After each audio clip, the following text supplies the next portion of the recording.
दोस्तों, welcome to our YouTube channel. जैसा कि हम कार्बन और उसके यौगिक टॉपिक के पीवाईक्यू कर रहे थे, हमने इसके पीछे कुछ एक क्लास में क्वेश्चन देख लिए थे। अब इसी सीरीज में हम आगे बढ़ेंगे और इसके दूसरी क्लास करेंगे। देखो, पॉलीथीन बनता है। पॉलीथीन किससे बनता है? एथिलीन से। पॉलीथीन एक पॉलीमर यानी बहुलक है जिसका मोनोमर एथिलीन है। एथिलीन का फॉर्मूला क्या है? एथिलीन का फॉर्मूला है CH2 डबल बॉन्ड CH2। आगे देखो, पीवीसी किसके बहुलकीकरण द्वारा प्राप्त किया जाता है? तो पीवीसी किसके बहुलकीकरण द्वारा प्राप्त किया जाता है? Vinyl chloride. PVC polyvinyl chloride, vinyl chloride के बहुलकीकरण के द्वारा प्राप्त किया जाता है। पीवीसी का उपयोग पतली चादरें, फिल्म, बरसाती सीट, कवर आदि बनाने में किया जाता है। पीवीसी क्या है? समबहुलक। विद्युत रोधी परतें बनाने में काम आने वाला बहुलक है। तो विद्युत रोधी परतें पीवीसी। कौन सा कथन गलत है? नाइलॉन 66 तथा नाइलॉन 610 समबहुलक है। डेक्रोन तथा टेरिलीन एक ही बहुलक है। डेक्रोन तथा नाइलॉन 66 पॉलिएस्टर प्रजाति के हैं। ओरलोन और PAN एक ही बहुलक है। तो इसमें गलत कथन कौन सा है? डेक्रोन और नाइलॉन 66 पॉलिएस्टर प्रजाति के हैं। बहुलक यौगिक है तो निम्न में से बहुलक वाला यौगिक कौन सा है? पीवीसी। कौन सा यौगिक है? पीवीसी।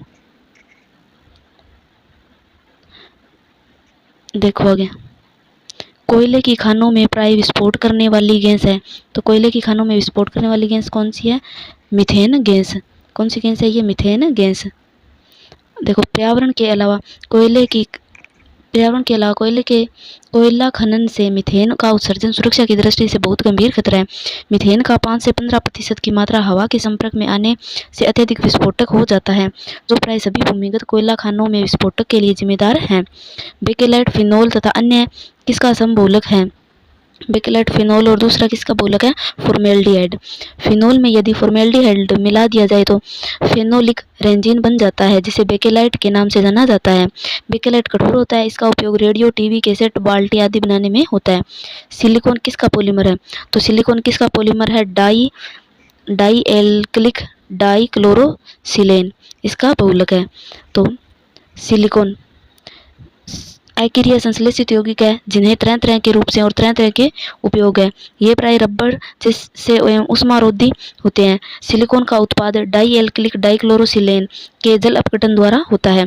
कृत्रिम रेशा है। कृत्रिम रेशे उपयुक्त सभी क्या कृत्रिम है? Nylon 66 terylene rayon. निम्नलिखित में से कौन सा कथन साबुन के निर्माण में सत्य नहीं है? तो साबुन के अणु का एक हिस्सा जल रोधी होता है।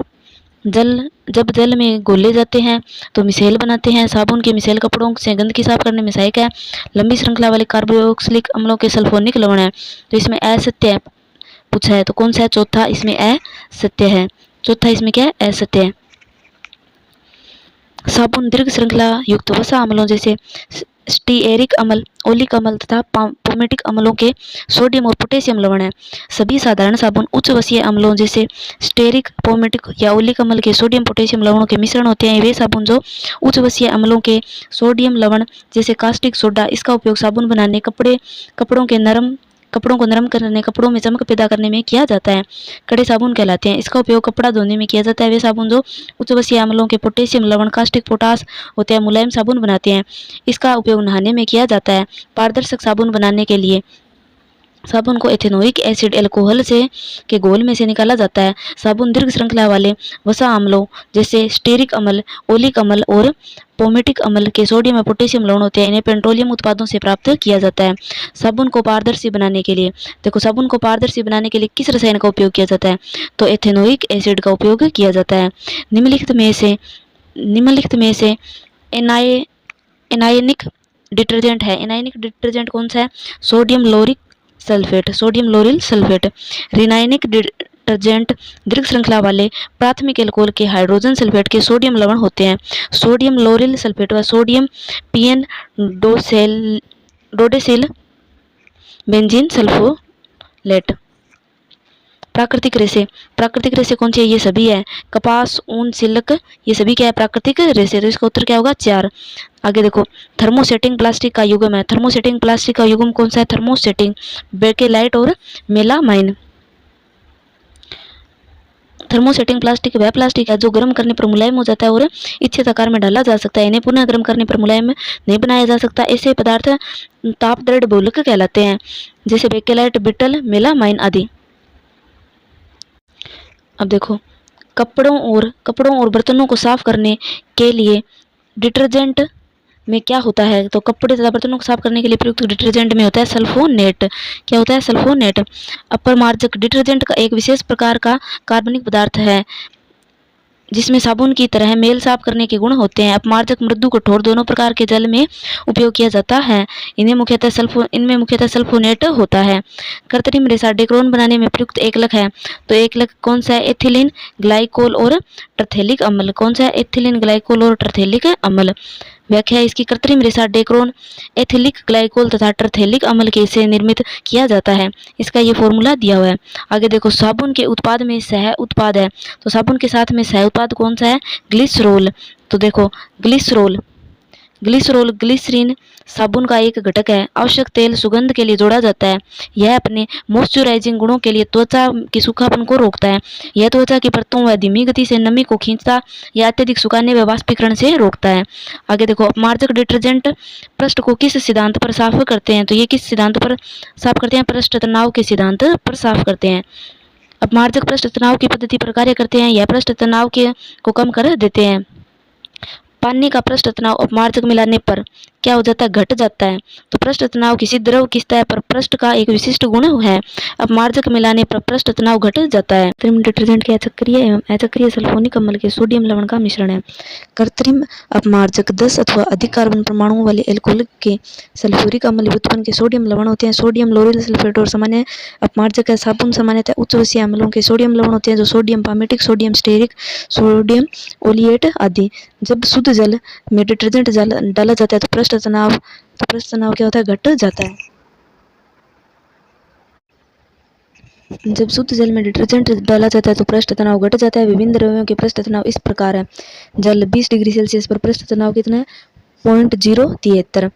100 डिग्री सेल्सियस पर 0.059। साबुन युक्त जल डिटर्जेंट 20 डिग्री सेल्सियस पर 0.025।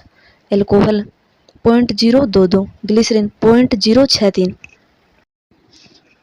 जल में कठोरता किसकी उपस्थिति के कारण आ जाती है, तो जल में कठोरता किसकी उपस्थिति के कारण आती है? कैल्शियम व मैग्नीशियम के क्लोराइड व सल्फेट के कारण।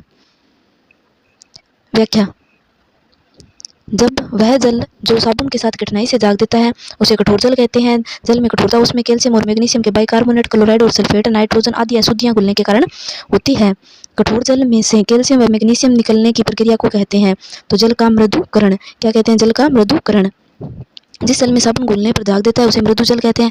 जिसे साबुन नहीं घुलता या जाग नहीं देता उसे कठोर जल कहते हैं। जल की कठोरता उसमें उपस्थित कैल्शियम, मैग्नीशियम के बाइकार्बोनेट, सल्फेट और क्लोराइड आदि की अशुद्धियां घुलने के कारण होती है। कठोर जल से कैल्शियम और मैग्नीशियम निकालने की प्रक्रिया को जल मृदुकरण कहते हैं। कठोर जल से कपड़े अच्छे तरीके से साफ नहीं हो पाते। क्यों नहीं हो पाते? तो साबुन धूल के कणों से पर जुड़ने की बजाय लवणों के साथ अभिक्रिया करके स्कम बना लेती है। सफेद रंग का चिपचिपा पदार्थ होता है स्कम। कठोर जल में कैल्शियम व मैग्नीशियम के क्लोराइड, सल्फेट व बाइकार्बोनेट के लवण घुले होते हैं। ये लवण साबुन के साथ क्रिया करके अम्लीय यौगिक बनाते हैं। पात्र के पेंदे में जमा हो जाता है। अम्लीय यौगिक बनाने के कारण साबुन झाग नहीं देता है और कपड़े साफ नहीं धुलते। धावन सोडा होता है। धावन सोडा का फॉर्मूला पूछ रहा है तो धावन सोडे का फॉर्मूला क्या होता है? Sodium carbonate. इसमें क्या होता है? 10 जल के अणु होते हैं। धावन सोडा साधारण नाम सोडियम कार्बोनेट है। इसका उपयोग जल की कठोरता को दूर करने, पेट्रोलियम के शुद्धिकरण, शीशा, साबुन, कागज, कास्टिक सोडा आदि के उत्पादन में किया जाता है। आगे देखो, एक कार्बन डेटिंग को किसके तुल्य माना जाता है, तो एक कार्बन डेटिंग को किसके तुल्य माना जाता है? 1000 किलो कार्बन डाइऑक्साइड के तुल्य। कार्बन डेटिंग किसी देश द्वारा अपने पर्यावरण के परिवेश में हानिकारक गैसों के उत्सर्जन की क्षमता को कम करने पर उसे विश्व के सम्मेलन द्वारा दिया जाता है। कार्बन क्रेडिट को एक प्रकार से वन द्वारा संजोए कार्बन के बिक्री से प्राप्त कीमत कहा जा सकता है।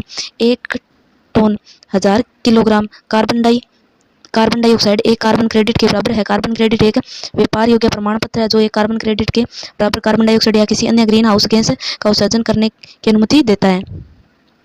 तो ये क्या है? अभी एक कार्बन क्रेडिट के किसके तुल्य माना जाता है? 1000 किलोग्राम कार्बन डाइऑक्साइड के। नायलॉन रेसे बने होते हैं तो नायलॉन रेसे किससे बने होते हैं? पॉलीएमाइड बहुलक से बने होते हैं।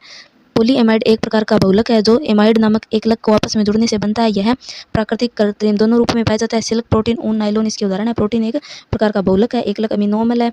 एमाइड बंध युक्त बहुलक संश्लिष्ट रेशे के महत्वपूर्ण उदाहरण है। इससे इन्हें नायलॉन कहा जाता है। विरंजन के सामान्य विधि में डाई एमिनो का डाई कार्बोक्सिलिक अम्लों के साथ तथा अमीनो अम्लों तथा उनके लेक्टमों का भी संघनन बहुलक होता है। निम्न में से कौन सा पॉलीएमाइड बहुलक है? तो कौन सा पॉलीएमाइड बहुलक? नाइलॉन 6 एक्रिएगेंस है। तो इनमें से एक्रिएगेंस कौन सी है? तो 1 2 3 4 चारों में क्या है? एक्रिएगेंस, आर्गन, क्रिप्टोन, जिनोन और रेडोन। देखो एक्रिएगेंस उन गैसों को कहते हैं जो साधारणतः रासायनिक अभिक्रिया में भाग नहीं लेती, सदा मुक्त अवस्था में प्राय होती है। Helium, neon, argon, krypton, xenon और रेडोन सम्मिलित है। इसमें से रेडोन रेडियो एक्टिव है। समस्त एक्रिएगेंस रंगीन, गंधीन और स्वादहीन होती है। ये आवर्त सारणी में कितने नंबर पे होती है? 18 वर्ग के तत्व है। निम्नलिखित में से एक्रिय गैसों का समूह है। तो निम्नलिखित में से एक्रिय गैसों का समूह रेडोन, हीलियम और आर्गन, ये तीनों क्या एक्रिय गैसें हैं।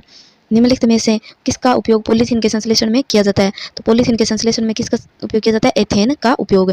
एथिलीन, आयुपक नाम क्या? एथेन एक डाई हाइड्रोकार्बन है। इसका अणु सूत्र C2H4 होता है। इसमें क्या होता है? एक डबल बॉन्ड होता है। यह एक रंगीन है, ज्वलनशील गैस है। इसकी गंध हल्की मीठी होती है, मीठा कस्तूरी होती है। यह एक महत्वपूर्ण औद्योगिक रसायन है। इसका उपयोग बड़े पैमाने पर पॉलीथीन नामक प्लास्टिक बनाने में किया जाता है। एथिलीन एक महत्वपूर्ण प्राकृतिक पादप हार्मोन भी है जिसका उपयोग फलों को जल्दी पकाने में किया जाता है। एथिलीन की जल योजन करने पर एथिल अल्कोहल मिलता है। पॉलीथीन का अणु सूत्र क्या है? C2H4 और इसकी पावर N। कौन सा कथन असत्य है? इसमें से असत्य कथन देखना है। एथेनॉल कमरे के ताप पर द्रव है, यह सत्य है। एथेनॉल का उपयोग दवाइयों में होता है, यह भी सही है। एथेनॉल का उपयोग दवाइयों में होता है, ये दो ऑप्शन समान आ गए, तो ठीक है, ये तीनों सही है। 2 नंबर गलत है। एथेनॉल जल में आंशिक रूप से होता है, तो एथेनॉल जल में आंशिक रूप से होता है, ये कथन असत्य है। एथेनॉल एथाइल अल्कोहल जल में पूर्ण रूप से घुलनशील होता है, ये क्या है? आंशिक नहीं, पूर्ण रूप से घुलनशील होता है। एथेन जिसका अणु सूत्र C2H6 दर्शाता है, इसमें कितने सहसंयोजक बंध होते हैं? इसमें 7 सहसंयोजक बंध होते हैं। एक एथेन अणु में 7 सहसंयोजक बंध होते हैं। यह दोनों कार्बन परमाणुओं को सहसंयोजक बंध द्वारा एक दूसरे से जोड़ा जाता है। तो 6 हाइड्रोजन परमाणुओं को सहसंयोजक बंध द्वारा तथा कार्बन परमाणुओं से जोड़ा जाता है। तो इसमें देखो 7 हाइड्रोजन सहसंयोजक बंध कौन कौन से हो गए? ये कार्बन और कार्बन है, तो एक तो ये हो गया और 6 इसके साथ हाइड्रोजन जुड़ेंगे, तो 1 हाइड्रोजन, 2 3 4 5 और 6, तो ये टोटल कितने? 7 सहसंयोजक बंध हो गए। अपमार्जक होते हैं। अपमार्जक क्या? संश्लेषित पदार्थ है। अपमार्जक उन्नत किस्म के साबुन होते हैं जो जिन्हें हम साबुन विहीन साबुन भी कहते हैं। प्राय सामान्य एल्किल बेंजीन सल्फोनेट होते हैं। ये साबुन के समान ही होते हैं किंतु कठोर जल में साबुन से अधिक विलेय होते हैं। ये कठोर जल के साथ अघुलनशील कैल्शियम या मैग्नीशियम के लवण नहीं बनाते। ये साबुन से श्रेष्ठ व उन्नत माने गए हैं। जलीय विलयन उदासीन होता है। अपमार्जक कठोर जल से भी पर्याप्त मात्रा में झाग बनाते हैं। अपमार्जकों की संख्या इतनी बढ़ चुकी है कि वर्तमान में ठोस, द्रव और पाउडर व लुगदी के रूप में उपलब्ध है। अपमार्जक कठोर जल से भी सफाई का कार्य कर सकते हैं। कठोर जल के संपर्क से वे देते हैं, तो कठोर जल के संपर्क में वे क्या देते हैं? उदासीन विलयन देते हैं। अपमार्जक किससे बने होते हैं? तो अपमार्जक किससे बने होते हैं? सल्फोनिक एसिड और सोडियम लवण से बने होते हैं। आगे देखो, संरचनात्मक जैव निम्नीकृत अपमार्जक है। तो ये जैव निम्नीकृत अपमार्जक कौन सा? सामान्य एल्किल श्रृंखला। निम्न में से कौन सा एक जैव अवक्रमणीय नहीं होता? तो ये क्या नहीं होता? अलेपी अपमार्जक। जीवाणु, कवक और अन्य जीवों के द्वारा पदार्थों का रासायनिक विघटन जैव अवक्रमण कहलाता है। जीवों के माध्यम से जिन पदार्थों का रासायनिक विघटन संभव है वह जैव अवक्रमणीय यानी बायोडिग्रेडेबल कहलाता है। N6 बहु असंतृप्त वसीय अम्ल 2 का दूसरा नाम है। तो इसका दूसरा नाम देखो, लिनोलिक अम्ल, लिनोलेनिक अम्ल, एरेडोनिक अम्ल। N6 बहु असंतृप्त वसीय अम्ल है, जबकि पोमेटिक, लोरिक, कैप्रिक, कैप्रिलिक, मीरिस्टिक, एरेकिडिक, स्टीएरिक आदि संतृप्त वसीय अम्ल है। वॉशिंग पाउडर को सूखा रखने के लिए कौन सा रसायन मिलाया जाता है? तो कार्बोक्सी मिथाइल सेलुलोज। निम्नलिखित में से संश्लेषित रेशों में से कौन सा एथिलीन ग्लाइकोल और टरथेलिक अम्ल का बहुलक है? तो टेक्रोन इथाइलिक ग्लाइकोल और टरथेलिक एसिड के से प्राप्त एक संघनन बहुलक है। इसके गुणों में उच्च तन्यता, ताकत, खिंचाव के लिए उच्च प्रतिरोध, गिल्ला और सूखा दोनों शामिल है। रासायनिक विरंजन द्वारा और घर्षण के लिए अच्छा प्रतिरोधक है। क्षारीय माध्यम में फिनोल्फ्थलीन सूचक का रंग होता है। तो क्षारीय माध्यम में कौन सा रंग होता है? इसका गुलाबी रंग होता है। फिनोल्फ्थलीन एक मानव निर्मित सूचक है जिसका प्रयोग प्रयोगशाला में अम्ल क्षार की पहचान के लिए किया जाता है। यह एक रंगीन घोल है। इसमें क्षार मिलाने पर यह गुलाबी रंग का हो जाता है।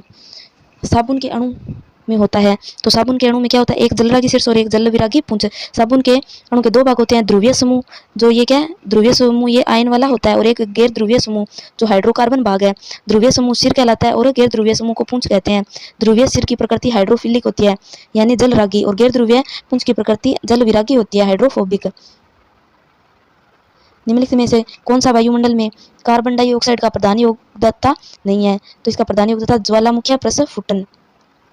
निम्नलिखित में से कौन सा पदार्थ अत्यंत प्लास्टिक है?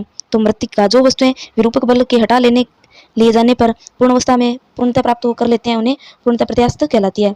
विपरीत, जो वस्तुएं विरूपक बल को हटा लेने पर अपनी पूर्ण अवस्था में नहीं लौटती बल्कि सदैव ही विरूपित हो जाती है, वे पूर्ण सुगठ्य कहलाती है। वास्तव में कोई भी वस्तु न तो पूर्ण प्रत्यास्थ होती है और न ही सुगठ्य, बल्कि सभी वस्तुएं इन दोनों सीमाओं के भीतर होती है। फिर भी मोटे तौर पर क्वार्ट्ज को पूर्ण प्रत्यास्थ वस्तु व मोम व गीली मिट्टी यानी मृत्तिका को पूर्ण सुगठ्य माना जा सकता है। प्रमुख फोटोकेमिकल स्मोग है तो क्या है, क्लोरोफ्लोरोकार्बन। निम्नलिखित में से कौन सा डीडीटी का एक संघटक नहीं है? तो फ्लोरीन। एलपीजी हवा से भारी है, सही। श्वसन तंत्र में के सिलेंडर पर मौजूद सफेद पट्टी किस गैस को दर्शाता है? तो ऑक्सीजन। निम्नलिखित में से कौन से गैस चिप्स के फ्लश बैग में भरी होती है? तो नाइट्रोजन गैस। ये नाइट्रोजन गैस क्यों भरी जाती है इसमें? क्योंकि यह क्या अक्रिया गैस है, और ये क्या है, ये भोजन से क्रिया नहीं करती और उसको खराब होने से बचाती है। प्रोपेन का रासायनिक सूत्र है, तो प्रोपेन का रासायनिक सूत्र क्या है? C3H8।